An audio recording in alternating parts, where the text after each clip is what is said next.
Shalom Bapak Ibu Saudara-saudaraku yang dikasihi Yesus Kristus, selamat pagi.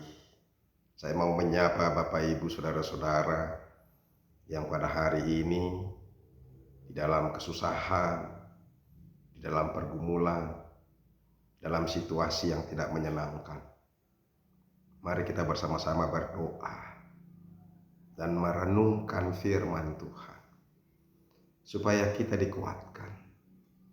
Saat ini saya dalam keadaan yang kurang sehat, flu, batuk-batuk, dan saya sendiri berupaya untuk tidak batuk dalam merekam khotbah ini. Semoga kita semuanya dalam keadaan yang tetap semangat. Situasi apapun yang boleh terjadi, jangan pernah takut, jangan pernah ragu, jangan pernah khawatir. Sebab Allah kita adalah Allah yang mengasihi. Amin. Kalau engkau memiliki penyakit, Tuhan akan menyembuhkan. Kalau engkau mengalami pergumulan, Tuhan akan lepaskan itu. Yakini itu dalam imanmu. Amin. Bapak Ibu Saudara-saudaraku, firman Tuhan yang menjadi renungan buat kita diambil dari Lukas pasal yang ke-11 ayat yang ke-9. Tetapi sebelumnya marilah terlebih dulu kita berdoa. Kasih karunia dan damai sejahtera dari Allah Bapa dan dari anaknya Tuhan Yesus Kristus, itulah yang menyertai hati dan pikiranmu sekalian.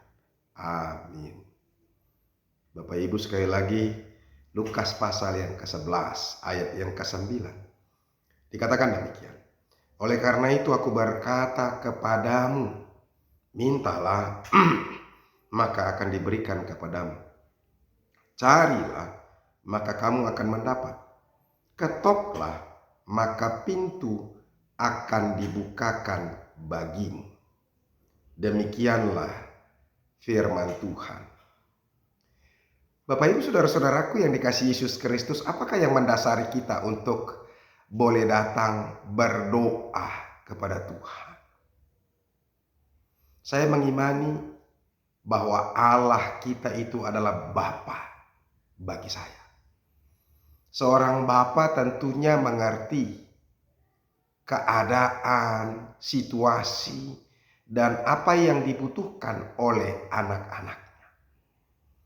Dan seorang bapa pasti melihat itu semua. Dan dia akan memberikan segala kebutuhan-kebutuhan anaknya sesuai waktu dan kehendaknya sendiri.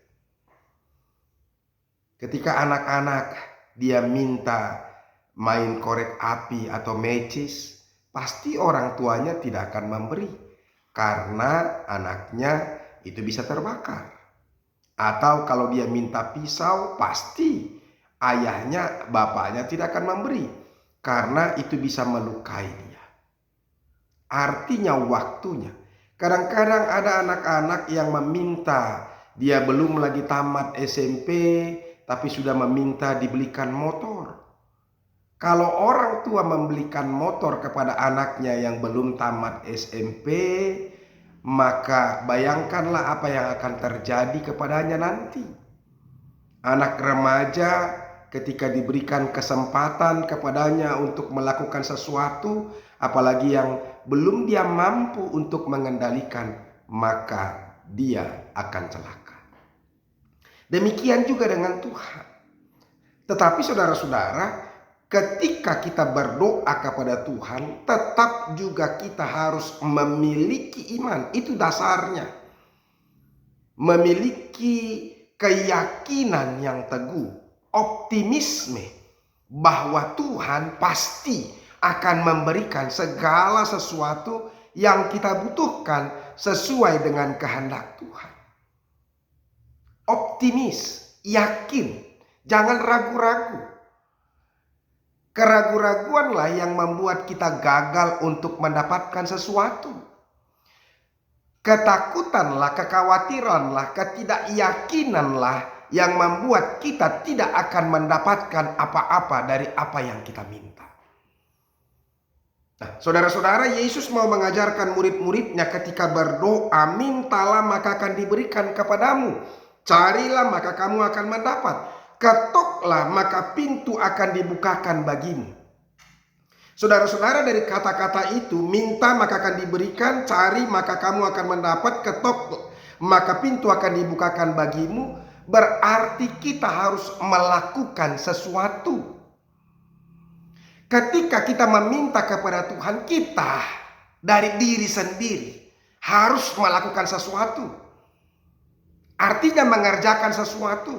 Apa yang kita harapkan. Sekali lagi, mintalah maka akan diberikan kepadamu. Bagaimana mungkin Bapa akan memberikan sesuatu kepada kita kalau kita sendiri tidak pernah meminta kepadanya? Nah, apakah Tuhan tidak tahu kebutuhan kita? Tuhan justru tahu. Tetapi sekalipun Tuhan tahu, dia atau kita harus memintanya kepada apa? Kepada Bapa kita. Bahwa sesuatu itu kita harapkan, kita butuhkan. Tuhan tidak mau memberikan sesuatu yang apa? Yang sia-sia, yang tidak berguna, yang tidak diharapkan. Oleh karena itu, makanya setiap kita harus melakukan sesuatu, mengerjakan sesuatu, dan meyakini itu dasarnya, saudara-saudara. Bapak Ibu, saudara-saudara, mungkin kita semuanya pernah mendengar cerita tentang dua orang yang buta itu. Mereka berseru-seru kepada Tuhan ketika mereka tahu bahwa Tuhan sedang lewat atau berada di tempat itu. Di sini dikatakan dari ayat 27, ketika Yesus meneruskan perjalanannya dari sana, dua orang buta mengikutinya sambil berseru-seru dan berkata, "Kasihanilah kami, hai anak Daud."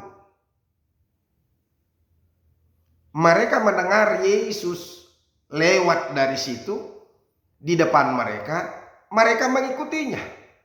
Apa yang mau dikatakan di situ? Mereka melakukan sesuatu. Itu. Jadi makanya saudara-saudara, lakukan sesuatu untuk sesuatu yang kita butuhkan. Sesuatu yang kita harapkan, sesuatu yang kita minta, itu akan kita dapatkan.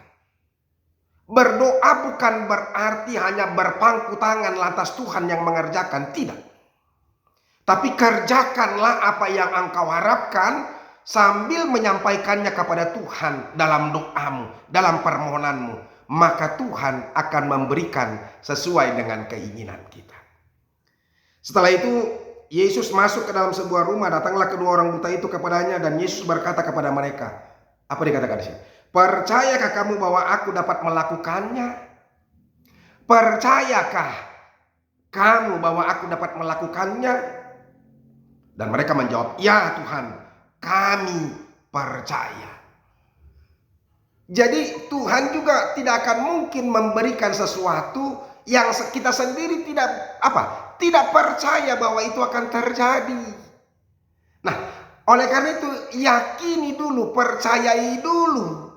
Bahkan Markus 11 ayat 24 mengatakan kalau kita meminta, yakini dulu, percayai dulu itu sudah terjadi, maka Dia akan memberikannya kepada kita. Yakini dulu itu terjadi. Nah, oleh karena itu Bapak Ibu Saudara-saudara, makanya dikatakan oleh Yesus di sini, jadilah kepadamu menurut imanmu. Saudara-saudara, di dalam Alkitab banyak sekali diceritakan di situ. Ya, imanmu yang menyelamatkanmu. Jadilah seperti yang kau kehendaki. Saudara-saudara, dalam meminta kita harus yakin, percaya, optimis bahwa apa yang kita minta maka kita akan mendapatkan. Saudara-saudara, saya tidak tahu sedang apa yang terjadi. Sakit? Kalau buat saya, kalau flu itu biasa, tapi itu mengganggu juga. Dan saya berharap Tuhan akan memberikan kesehatan kepada saya. Ya, tetapi ada begitu banyak orang yang kena kanker. Ada begitu banyak orang yang yang cuci darah, jantung, prostat, dan sebagainya. Nah, saudara-saudara, saya mau katakan kepada kita, mintalah. Tidak ada sesuatu yang tidak mungkin. Tidak ada sesuatu yang terlalu besar. Tidak ada sesuatu yang luar biasa. Buat Tuhan semuanya bisa Dia lakukan. Dan Dia mau melakukan. Kepada kita yang mengalami pergumulan keluarga. Mungkin keluarga kita sedang hancur-hancuran. Saya mau katakan kepada kita semuanya. mintalah. Maka Tuhan akan mendamaikan, Tuhan akan memulihkan. Kepada kita yang sedang di PHK, tidak mendapatkan pekerjaan, tidak mendapatkan rezeki, saya mau katakan kepada kita, mintalah. Maka Tuhan akan membukakan rezeki. Kerja, cari, lakukan. Maka Tuhan akan memberikan yang terbaik kepada kita. Semoga firman Tuhan ini memberkati kita. Tuhan Yesus memberkati. Amin. Mari kita berdoa. Terima kasih Tuhan untuk firman-Mu. Berkatilah itu. Ajar kami untuk meyakini dan percaya dan optimis dengan apa yang kami minta, dan kami mau melakukannya supaya kami mendapatkannya. Dalam nama Yesus Kristus kami berdoa. Amin. Bapak Ibu Saudara-saudara yang sudah dengarkan firman Tuhan, jangan minta orang lain untuk berdoa kepadamu. Berdoalah kepada Tuhan, maka engkau akan mendapatkannya. Tuhan Yesus memberkati. Sampai ketemu besok. Salam.